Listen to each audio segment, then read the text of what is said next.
Há milhares de anos, homens levantam seus olhos para o céu, buscando respostas.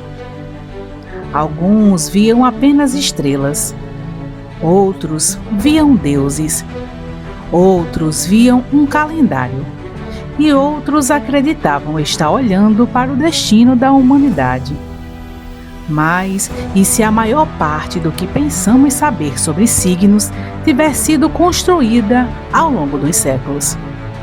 E se a Bíblia falar sobre as constelações de uma forma completamente diferente do que imaginamos? Hoje não vamos discutir religião. Também não vamos defender astrologia. Iremos investigar, voltar às civilizações mais antigas da humanidade. Vamos abrir o texto hebraico original. Vamos comparar a arqueologia, a astronomia e as escrituras. E no final, deixaremos a pergunta: será que aprendemos a observar o céu ou apenas herdamos interpretações sobre ele? Sejam todos muito bem-vindos aos Arquivos do Despertar. Aqui a nossa missão não é dizer no que você deve acreditar. Nossa missão é investigar, questionar, pesquisar, voltar às fontes mais antigas, separar a tradição de evidência, interpretação de texto e sempre fazer uma pergunta que poucos têm coragem de fazer: o que realmente está escrito? Então, prepare seu café, abra sua mente e caminhe conosco nessa investigação. Muito antes da existência de telescópios, escrita ou ciência moderna, já existia um observatório. Ele não tinha paredes nem teto. Ele era o próprio céu. Imagine viver sem relógio, sem calendário, sem GPS, sem internet. Como saber quando plantar, quando colher e quando esperar as chuvas? A resposta estava acima da cabeça de todos: as estrelas. Foi observando os ciclos celestes que as primeiras civilizações construíram calendários. Os babilônios, os egípcios, os sumérios e os chineses todos perceberam que determinadas estrelas apareciam sempre na mesma época do ano. E ali nasce a astronomia. Não como ciência moderna, mas como observação organizada. Nesse momento ainda não existia horóscopo, signo nem mapa astral, apenas o céu. Séculos depois, alguns agrupamentos de estrelas receberam nomes: Leão, Escorpião, Touro, Peixes. Mas é importante perceber um detalhe: as estrelas não formam naturalmente essas figuras. São desenhos imaginados pelo ser humano. Assim como olhamos para uma nuvem e enxergamos um animal, povos antigos conectaram pontos luminosos e criaram imagens para facilitar a identificação do céu. Essas figuras serviam principalmente como marcadores do tempo. Com o passar das gerações, diferentes culturas passaram a associar essas figuras a histórias e divindades. E foi assim que o céu deixou de ser apenas um calendário e passou a ser também um grande livro de símbolos.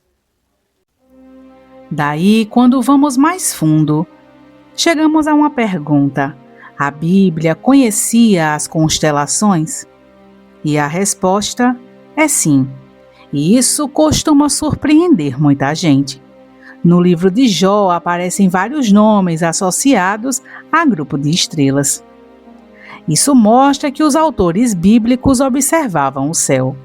Eles conheciam seus ciclos, reconheciam constelações, mas existe uma diferença fundamental. Em nenhum momento esses corpos celestes são apresentados como governantes do destino humano.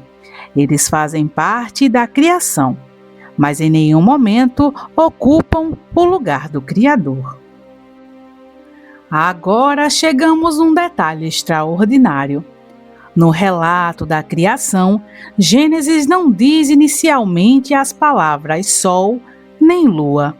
O texto fala de grandes luzeiros ou do pequeno luzeiro. Por quê?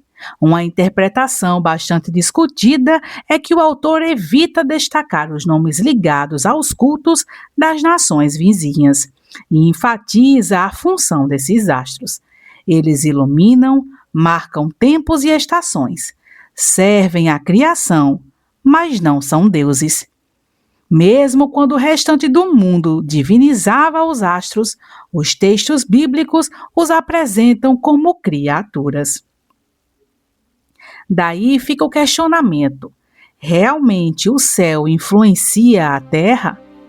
Sim, a resposta é sim, e a ciência confirma isso.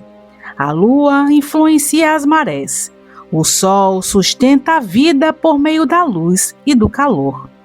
Os ciclos solares afetam a atividade magnética da Terra. Planetas exercem influências gravitacionais dentro do sistema solar. Essas são influências físicas observáveis e mensuráveis.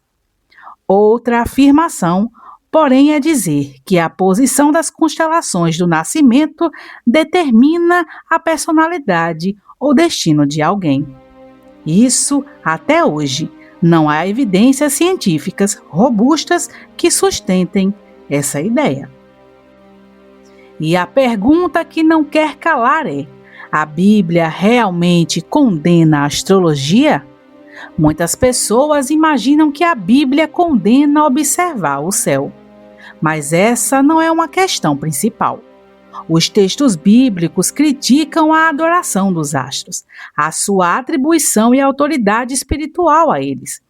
Observar o céu era parte da vida agrícola e da navegação no passado. Transformar os astros em objetos de culto era outra coisa. Essa distinção ajuda a entender melhor o contexto das passagens bíblicas. Com isso, depois de tudo isso, talvez a pergunta não seja: os signos existem? As constelações existem? Podemos observá-las? Podemos estudá-las? A pergunta é outra: o que significa? São apenas um mapa do céu? Um calendário criado pelas primeiras civilizações? Símbolos culturais? Ou influenciam de fato o destino humano? A investigação histórica mostra como essas ideias surgiram. A astronomia explica os movimentos dos astros. A Bíblia oferece uma visão em que o céu revela ordens e propósitos, mas não recebem adoração. Agora, a reflexão fica com você. Quando olha para o céu, você está vendo apenas pontos luminosos? Um relógio cósmico, um livro simbólico escrito por antigas civilizações ou algo que ainda merece ser estudado com mais profundidade? Nos arquivos do Despertar, nosso compromisso continua o mesmo: não entregar respostas prontas, mas abrir perguntas que merecem ser investigadas. Até o próximo episódio!